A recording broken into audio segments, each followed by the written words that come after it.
Welcome to நகரத்தார் கைமணம். இன்றைக்கி நம்ம பார்க்க போகிறது தட்டைப்பயிறு குழம்பு. இதுக்கு 200 கிராம் தட்டைப்பயிறு எடுத்து வச்சுருக்கேன். இதை நம்ம தண்ணி ஊற்றி கிளஞ்சிட்டு அதுக்கப்புறம் ஊற வைக்கலாம். மேலே இருக்க தூசியெல்லாம் அப்போ தான் போகும். பாருங்கள், நான் கிளஞ்சிட்டேன். இப்போது இது ஓவர் நைட்டு ஊறணும். 6 மணி நேரத்துக்கிட்ட நமக்கு ஊறணும். நான் நைட்டே ஊற வச்சிடுறேன். அடுத்த நாள் பாருங்கள், நல்லா ஊறிடுச்சு. அப்படி நீங்கள் ஊற வைக்கல அப்படின்னா வறுத்துட்டு கூட தட்டைப்பயிரை குழம்பு வச்சுக்கலாம். அதுவும் வாசமாக இருக்கும். ஊற வச்சுட்டா சாஃப்டாக இருக்கும். அதுக்காக நான் ஊற வச்சுருக்கேன். அது கூட ஒரு 4 சின்ன வெங்காயம், தக்காளி, கொஞ்சோண்டு கருவேப்பிலை, இதையும் நறுக்கி வச்சுருக்கேன். இப்போது ஒரு பேனில் எண்ணெயை ஊற்றி அது எண்ணெய் காஞ்சதும் கடுகு, சீரகம், வெந்தயம் இது போட்டுக்கணும். இது போட்டு பொரிஞ்சதுக்கப்புறம் கழுவி வச்ச கருவேப்பிலையை அதில் சேர்க்கணும்.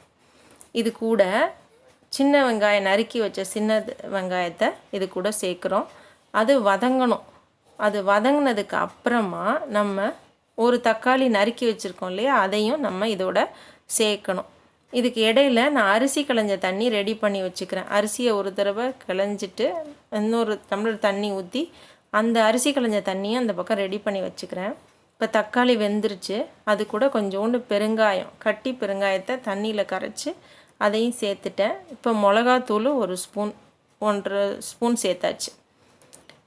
இதை நீங்கள் இன்னும் காரம் வேணும்னா இன்னும் ஒரு 1/2 ஸ்பூன் சேர்த்துக்கலாம். இப்போ இந்த மிளகாத்தூள் போட்டு அதையும் ஒரு வதக்கிட்டு உப்பு புளி கரைசலை இதில் ஊற்றிடுறோம். புளி ஒரு எலுமிச்சம்பழம் அளவு புளி எடுத்திருக்கேன்.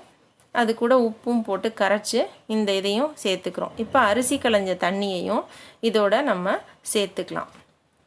அப்படி அரிசி களைஞ்ச தண்ணி இல்லை அப்படின்னா நீங்கள் கொஞ்சோண்டு பச்சரிசி மாவை கூட கரைச்சிட்டு இது கூட சேர்த்துக்கலாம்.